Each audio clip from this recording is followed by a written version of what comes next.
बात राष्ट्रपति के अभिभाषण की चली पड़ी है, तो आइए तफसील से इस बारे में आप बात कर लेते हैं।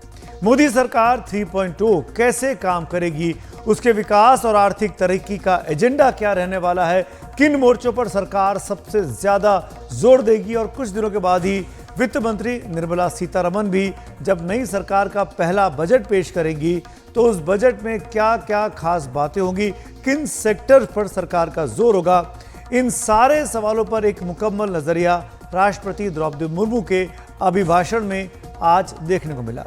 देखिए हमारी ये खास रिपोर्ट।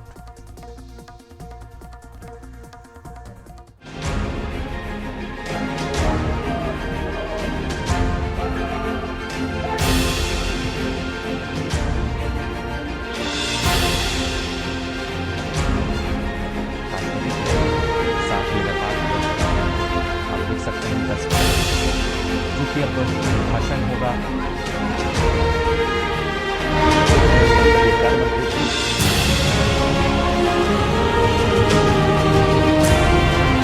राष्ट्रपति द्रौपदी मुर्मू जब दोनों सदनों के संयुक्त सत्र को संबोधित करने के लिए जा रही थी तो उनके जहन में अपनी सरकार के पिछले काम और आगामी चुनौतियों का पूरा लेखा जोखा रहा होगा। फिर तो 50 मिनट के अपने अभिभाषण में राष्ट्रपति ने 10 प्रमुख मुद्दों और विषयों को छुआ। लोकतंत्र, अर्थव्यवस्था, सामाजिक सुधार, किसान, महिला, गरीब, रक्षा, स्वास्थ्य, विदेश नीति और शिक्षा पर राष्ट्रपति का पूरा फोकस था। इनमें भी आर्थिक सुधार की बातें काफी अहम हैं, क्योंकि अब सबकी नजरें अगले बजट पर भी है। राष्ट्रपति द्रौपदी मुर्मू ने बता दिया कि सरकार किस संकल्प से काम कर रही है। मेरी सरकार अर्थव्यवस्था के तीनों स्तंभ मैन्युफैक्चरिंग, सर्विसेज और एग्रीकल्चर को बराबर महत्व दे रही है।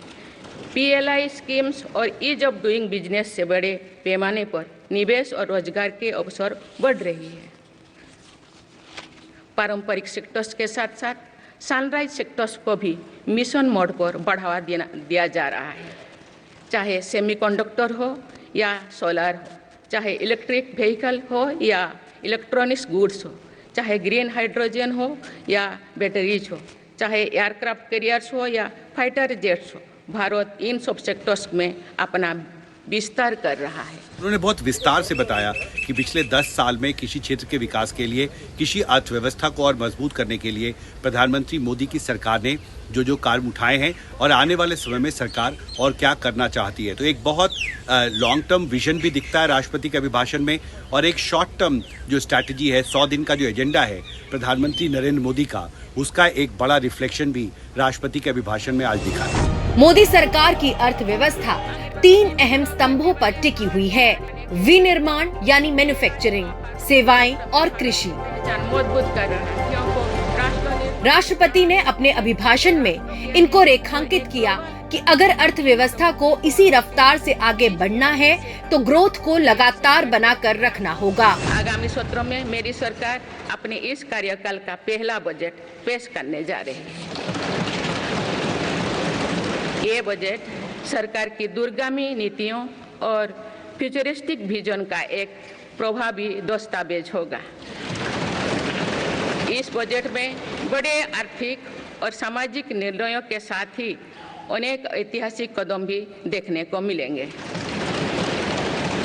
भारत के तेज विकास की जन आकांक्षाओं का पूरा करने के लिए रिफॉर्म्स की गति अब और तेज की जाएगी। आर्थिक सुधार का असर GST कलेक्शन पर दिखता है, जो 2 लाख करोड़ रुपए के पार हो चुका है। मेरी सरकार भी भारत के संविधान को चूंकि अर्थव्यवस्था का भारी दारोमदार कृषि क्षेत्र पर है, इसलिए सरकार का जोर भी किसानों की बेहतरी पर सबसे ज्यादा है। राष्ट्रपति के अभिभाषण से साफ पता चलता है कि अगले बजट में किसानों पर ज्यादा फोकस हो सकता है। इसके लिए PM किसान सम्मान निधि योजना से किसानों को 3,20,000 करोड़ रुपए से अधिक राशि दी जा चुकी है। मोदी सरकार 3.0 में ही 20,000 करोड़ रुपए से अधिक की राशि किसानों के खाते में जा चुकी है। सरकार ने खरीफ फसलों के लिए MSP में भी रिकॉर्ड बढ़ोतरी की है। इस मदद को जारी रखकर कृषि क्षेत्र में बेहतर बदलाव के लिए ऑर्गेनिक फसलों पर जोर दिया जा सकता है। आज का भारत अपनी वर्तमान जरूरतों को ध्यान में रखते हुए अपनी कृषि व्यवस्था में बदलाव कर रहा है। आजकल ऑर्गेनिक उत्पादों को लेकर दुनिया में डिमांड तेजी से बढ़ रही है। भारत के किसानों के पास इस डिमांड को पूरा करने के भरपूर क्षमता है। इसलिए सरकार प्राकृतिक खेती और इससे जुड़ी उत्पादों की सप्लाई चेन को सशक्त कर रही है। अब इसके लिए राष्ट्रपति ने बताया जो किसान हैं उनको जो छोटी ज़रूरतें हैं उनकी वो पूरी की जा सके, इसके लिए सरकार किसान सम्मान निधि योजना चला रही है और इस योजना के तहत 3,20,000 करोड़ रुपए ट्रांसफ़र किए गए। और ये जो नई सरकार है यानी मोदी कार्यकाल का तीसरा जो कार्यकाल है इसमें 20,000 करोड़ रुपए अभी तक किसानों को सम्मान निधि में दिए जा चुके हैं। इसके अलावा मिलेट्स का जिक्र किया, वो मोटा अनाज जिसको आम आदमी खाने से कई बार कतराता भी है या उसको यूज़ नहीं करता है, उसके लिए सरकार ने पिछले कार्यकाल में अभियान चलाया था और इस सरकार को फिर से मिलेट्स को जोर देने के लिए न सिर्फ देश में बल्कि दुनिया भर में मोटे अनाज का एक्सपोर्ट हो, इस पर भी सरकार जोर देगी। द्रौपदी मुर्मू के रूप में देश को दूसरी महिला राष्ट्रपति मिली। मोदी सरकार ने इकोनॉमी को सुधारने में महिलाओं की ताकत को बहुत अच्छे से समझ लिया था। इसलिए महिलाओं को आर्थिक मजबूती देने के लिए मोदी सरकार के तीसरे कार्यकाल की शुरुआत में ही 3 करोड़ नए घर बनाने को मंजूरी दे दी गई है। इनमें ज्यादातर घर महिलाओं के नाम पर होंगे। 3 करोड़ महिलाओं को लखपति दीदी बनाने के लिए व्यापक अभियान चलाया जा रहा है। कृषि सखिया कार्यक्रम के जरिए 30,000 महिलाओं को आधुनिक खेती की ट्रेनिंग दी जा रही है। महिलाएं अधिक बचत कर सके, इसलिए उनके लिए बिजली का बिल 0 करने की योजना लाई गई है। मेरी सरकार का ये भी प्रयास है कि महिलाएं अधिक से अधिक बचत कर सके। बैंक खातों में जमा राशि पर बेटियों को ज्यादा ब्याज देने वाला सुकन्या समृद्धि योजना की लोकप्रियता से हम परिचित हैं। मुफ्त राशन और सस्ते गैस सिलेंडर की योजना से महिलाओं को बहुत लाभ हो रहा है। अब मेरी सरकार बिजली का बिल 0 करने और बिजली बेचकर कमाई करने की योजना भी लाई है। अगर इंडिया फिट होगा तो इंडिया हिट होगा। जिस तरह राष्ट्रपति के अभिभाषण में स्वास्थ्य पर भी गंभीरता से चर्चा हुई, उससे साफ है कि अगले बजट में स्वास्थ्य क्षेत्र पर काफी फोकस रहेगा। खासकर आयुष्मान भारत योजना के तहत मिलने वाली मुफ्त स्वास्थ्य सेवाओं को विस्तार मिल सकता है। मेरी सरकार 55 करोड़ लाभार्थियों को आयुष्मान भारत योजना के तहत मुफ्त स्वास्थ्य सेवाएं भी उपलब्ध करवाए हैं। देश में 25,000 जन औषधि केंद्रों को खोलने का काम भी तेजी से चल रहा है। अब इस क्षेत्र में सरकार एक और निर्णय लेने जा रही है। अब आयुष्मान भारत योजना के तहत मुफ्त इलाज का लाभ 70 वर्ष से अधिक उम्र के सभी बुजुर्गों को भी मिलेगा। अपने अभिभाषण में राष्ट्रपति ने कहा कि भारत का जो सर्विस सेक्टर है, खासकर टूरिज्म, और उसमें उन्होंने हेल्थ टू वेलनेस ये वर्ड उन्होंने यूज किया है, में भारत जो है एक शक्ति बन करके उभरा है। इससे बड़ी संख्या में नौकरियां पैदा हो रही है और साथ ही सेल्फ एम्प्लॉयमेंट भी इससे मिल रहा है। उन्होंने कहा कि इंटरनेशनल योगा डे को हाल ही में पूरी दुनिया ने मनाया और योग और आयुष जो है वो मैंने आयुर्वेद का उपयोग करके उन्होंने कहा कि दुनिया को ये जो है योग और आयुष जो है एक अच्छी जिंदगी देने के लिए मदद कर रहा है। एक तरफ देश की सेहत दुरुस्त करने की चुनौती है तो दूसरी तरफ सामाजिक सुधारों की भी सख्त जरूरत दिख रही है। राष्ट्रपति द्रौपदी मुर्मू के अभिभाषण में इन मुद्दों पर जोर रहा है कि कैसे गरीबी दूर हुई है और समाज के दबे कुचले तबके को बेहतर जिंदगी का भरोसा मिला है। सरकार की प्रयासों का ही परिणाम है कि 10 साल में 25 करोड़ लोग गरीबी से बाहर आए। वहीं दिव्यांगों के लिए किफायती और स्वदेशी उपकरण तैयार हुए तो कोरोना काल में शुरू हुई मुफ्त राशन योजना जारी है। CAA के तहत शरणार्थियों को नागरिकता देना शुरू किया है तो बैंक में ज्यादा ब्याज देने वाली सुकन्या समृद्धि योजना का लाभ महिला सशक्तिकरण की एक झलक है। सरकार ने कहा कि सेल्फ हेल्प ग्रुप्स को और मजबूत किया जा रहा है। 10 करोड़ महिलाएं अभी तक इससे जुड़ चुकी हैं और सेल्फ हेल्प ग्रुप्स का जो दायरा है वो भी काफ़ी बढ़ाया जा रहा है। चाहे वो लखपति दीदी की बात हो, 1 करोड़ लखपति दीदी देश भर में तैयार हो सकें, जिनकी कमाई कम से कम साल में 1 लाख रुपए से ज़्यादा हो, उसको तैयार करने की कोशिश कर रही है और उसमें सेल्फ हेल्प ग्रुप्स का बड़ा योगदान है। उसी के तहत ये फंडिंग की जाती है और लखपति दीदी को तैयार किए जाने की बात होती है। मोदी सरकार का फोकस रक्षा क्षेत्र को लेकर भी काफी रहा है। वो बात भी राष्ट्रपति द्रौपदी मुर्मू के अभिभाषण में दिखी। हालांकि उनके भाषण में अग्निवीर का कोई जिक्र नहीं हुआ, लेकिन राष्ट्रपति का जोर रक्षा क्षेत्र में सुधार पर ज्यादा रहा। भारत रक्षा क्षेत्र को आत्मनिर्भर बनाने के लिए 1 लाख करोड़ रुपए से ज्यादा की मैन्युफैक्चरिंग कर रहा है। उत्तर प्रदेश और तमिलनाडु में 2 डिफेंस कॉरिडोर विकसित हो रहे हैं। HAL रक्षा क्षेत्र को मजबूत कर रहा है। सेना की जरूरतों की 70% खरीदारी देश के अंदर ही हो रही है। उसी तरह रक्षा क्षेत्र में निर्यात काफी बढ़ा है। हथियार और उपकरण भारतीय कंपनियों से ही खरीदने का निर्णय लिया गया है।